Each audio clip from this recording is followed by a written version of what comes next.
What if the loneliest thing you ever did was keep somebody, not lose them? Keep them.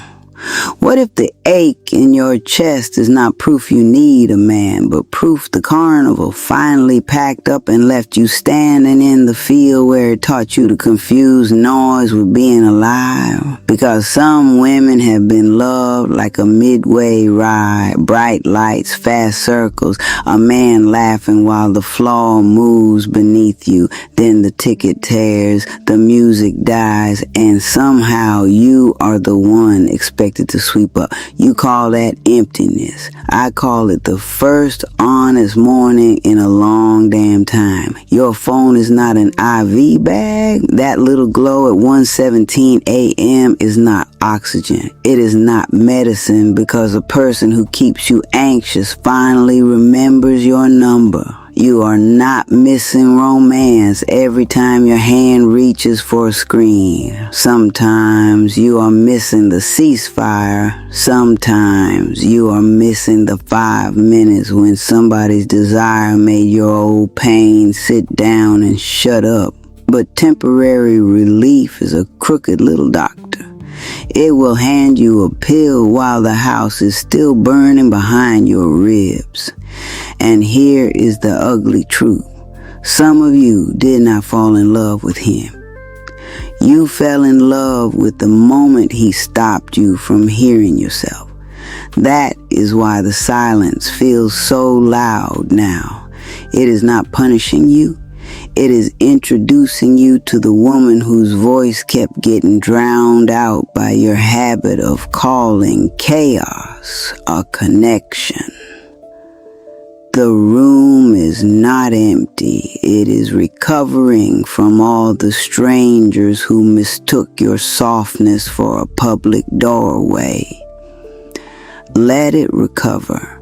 Celibacy is not a dusty punishment you put on like a long skirt because somebody made you ashamed of wanting. Sometimes celibacy is a forensic table. White light, no music, no flattering angles, just the evidence of every time you called a warning potential because you desperately wanted the ending to be prettier than the beginning. Lay it out. The apology that arrived only after your tears became inconvenient. The promise that could not survive a Tuesday. The tenderness that vanished the second it was asked to be accountable. The version of you that kept dressing a wound in perfume and hoping it would become a flower. Look at it without defending it. That is the work. Truth is not cruel because it photographed the wreck. It is holy because it stopped you from hanging curtains in a burning house and calling the smoke a future. Not one more time, not becoming cold, becoming impossible to drug with a compliment. You see the difference. A woman alone with herself begins to notice peculiar things. How her shoulders lower when nobody is decoding her face. How food tastes different when she is not waiting for a message. How much time she had been spending rehearsing how to be easy to love. You need to understand that if love needs rehearsal, it is probably an audition for your exhaustion. And you are not a stage. You are the whole damn theater after the bad play has closed. Let the seats be empty.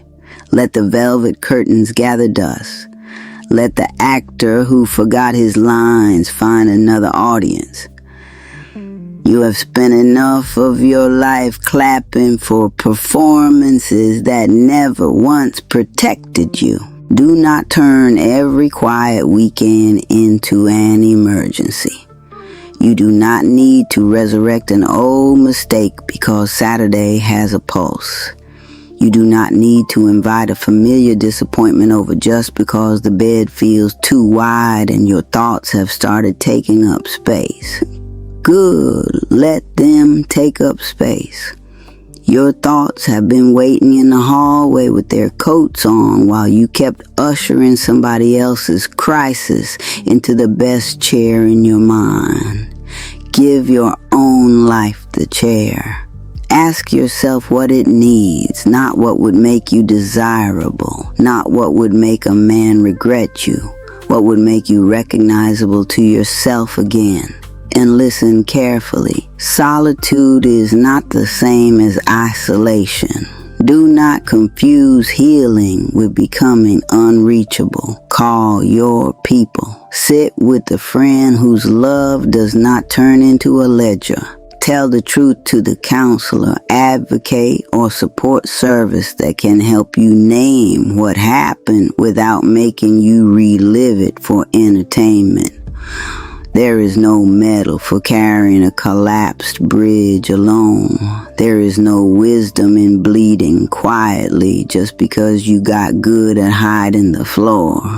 Some women keep asking the person who wounded them for a map home. That is like asking a matchstick where the forest went. He does not know. He was busy being bright. Stop waiting for the person who confused you to become fluent in your clarity. Not every ending comes with an explanation. Some endings come as a sentence your spirit finally says without shaking. I will not keep abandoning myself to make this easier for you. And when love finds you again, do not ask whether it is obsessed with you. Ask whether it is safe with you. Anybody can be fascinated by a fire. Not everybody knows how to sit beside it without trying to own the heat. Does this love make your calendar nervous? Does it make your stomach write letters in a language your mouth has been too polite to translate? Does your spirit have to keep working overtime just to make ordinary decency feel romantic? Then it is not love, woman. It is a bill. And you have paid enough. The next love must know how to carry light. It must be gentle with the hours when you are not charming. It must not punish your pause, compete with your peace, or make a hostage out of your tenderness. It must let you remain whole in the same room where it is loved. That is the measure, not butterflies. Butterflies are beautiful, and they still spend their whole lives trying not to be eaten. You are not empty. You are the field after the carnival, quiet, trampled, unglamorous, and finally wide enough for something real to grow. So save this for the night your thumb starts reaching backward. Send it to the woman who is still mistaking a flashing sign for a guiding star. And for more Mama Graves resources, books, and hard truths that help you come back to yourself, visit mamagraves.org. The quiet did not come to erase you. It came to return your name with no man's handwriting on it.